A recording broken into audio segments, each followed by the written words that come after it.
It's James Murray. We're in the NetNewsLedger newsroom, and we're talking about the privatization of Hydro One. I'm joined by Ruth, by Kim, and by Terry, who are part of a campaign to keep hydro public. Ruth, one of the issues that the campaign is dalling on is what impact the privatization of Hydro One will have on low income and people in positions of poverty. What can you share with our readers? Well, people that are living in poverty cannot afford more for hydro. So this whole thing is about losing control over the cost of hydro. And anytime the Crown privatizes, that's what happens anywhere in the world. So it's not, I mean, the Liberals make this out like it's some reasonable thing, and it's not a reasonable thing at all. We need to have our vital services controlled by the Crown. And so the situation now is already in a state of crisis. I'm a member of the Raise the Rates campaign that is sponsored by CUPE Ontario, and we are in 6 cities. We talk about the need to raise the rates of social assistance and to raise the rates of minimum wage, because people who are living so far below the poverty line already cannot afford food because of the cost of housing. And I don't think there's anybody that's going to hear this who doesn't already know that. I think everybody is well aware of that, and it's, you know, I'm not sure how much political capital the poor have, and that's the only reason things haven't changed yet. But they have to, and we can change this, because look at what happened in Alberta. That was somebody else's line. Kim, one of the issues here, and it's probably one that a lot of people will think about, are seniors, their parents, you know, getting a phone call in the middle of February from their parents saying, hey, I need some money, the power went out. The power's been shut off. How's this going to impact seniors? You know, it's anybody on a fixed income, the rates are going to go up. I know that we've been promised that the Ontario Energy Board is going to fix the rates, but definitely the rates are going to go up. So especially in rural areas up here, you've got people that are living, they heat by hydro. Their hydro bills are high now. Some people can barely afford to heat their homes. They're heating by hydro now. So when the hydro goes private and the rates go up, people are going to lose their homes. A private company doesn't have the same desire to keep the same obligation, I guess the word would be, to keep the hydro on. They can just shut it off, and they've shut it off in other jurisdictions. So if they're not going to make any money here in the north, well, they're not going to look after the infrastructure. And my question is, what are we going to do then? Are we going to have energy banks like we have food banks, where people have to go now and say, can you give me money to pay my hydro, or if I'm off on the street? I mean, this is an obligation of a civilized society to take care of the people that are less fortunate. It's not going to happen. If you sell everything off to private enterprise, what is their purpose? Their only purpose is to make a profit. And if they need to invest money, my question also is, and I know it's not just a seniors issue, but if we're holding the 40%, are we stuck paying for the infrastructure and they just take the 60% in the profit? So seniors on fixed incomes, people can barely afford to pay their hydro now. How are they going to pay it then? You're right. I mean, someone in the middle of the night, you know, your mom and dad are there. They're living out in the country because, you know what? Maybe they work so they could, you know, pay for everything, and then they retire to their camp. And then what are they doing now? They can't afford to pay their hydro. Are they going to start losing their places to live? What is it? Why? What is the purpose of it? There's no reason. There's just no reason for this to be happening. Terri, there's something unusual happening here for Ontario with this fight, is that some of the chambers of commerce and some of the business groups across the province are coming out saying no. Labor groups and public groups are coming out to say no. How is this going to impact workers, business, the economy in Ontario? Well, specifically in northwestern Ontario, there's a number of municipalities that have come out and passed legislation saying that they're not in support of this, which is fantastic. They've signed the CUPE, Keep Hydro Public petition, they're on board, they're lobbying against this.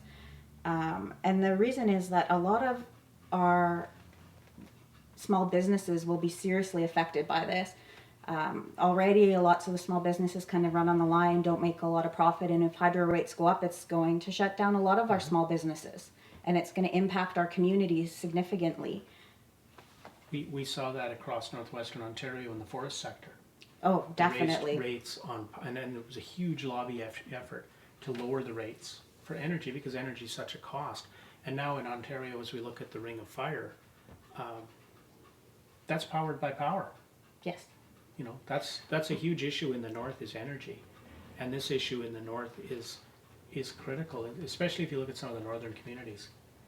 You get up into a northern community where there is no attachment to the grid. Everything has to be brought into the community. A privatized company may be sitting there going, well, gee, you know, we don't really want to expand up there because it's a losing proposition. Or communities that are 500 or 600 kilometers north of the closest hub, and they have hydro, but something happens and the hydro line goes down somewhere. How quickly are they going to fix those hydro lines for that community? If it's all about making money. It's not about the people in those communities. It's about the bottom line for the corporation, because public people is for the people, whereas the private corporations are about their shareholders and the bottom line. And if they aren't bringing home profits for their shareholders, they're not going to be seen as doing their jobs. That speaks to the responsibility that the Crown has to the First Nations in this province as well. When you're talking about infrastructure, energy infrastructure for the Ring of Fire, and I don't see how anybody can say that there's no duty to consult, that the Crown had no duty to consult the First Nations on this sale. Absolutely it did. Well, they had a duty to consult us all. I think this is a publicly owned corporation, and she didn't lobby when she was running for this, for Premier. She did not put this as one of her campaign agendas. She's not done any consultation with the public in general, not only the First Nations, but of anybody. And she's trying to push it through under a veil of secret. Yeah, there's been no public consultations. Nobody's been asked whether they want this or not. If it wasn't for people like CUPE, OPSEU, anti-poverty activists, this would have just been gone through with nothing. I mean, people started, thank goodness that, Andrea Horvath and them came out and said to stop it. But I mean, it's unconscionable what she's doing. And even if you take the seniors or you take people in the north, people in the northern communities, they heat by hydro. Their houses are not that well insulated. Their rates now are barely affordable. So are we going to turn the lights off in every northern community because people can't afford to pay? It'll happen, believe me, it will. It happened in Detroit where they wouldn't even give people water. The attack on vital services is vile.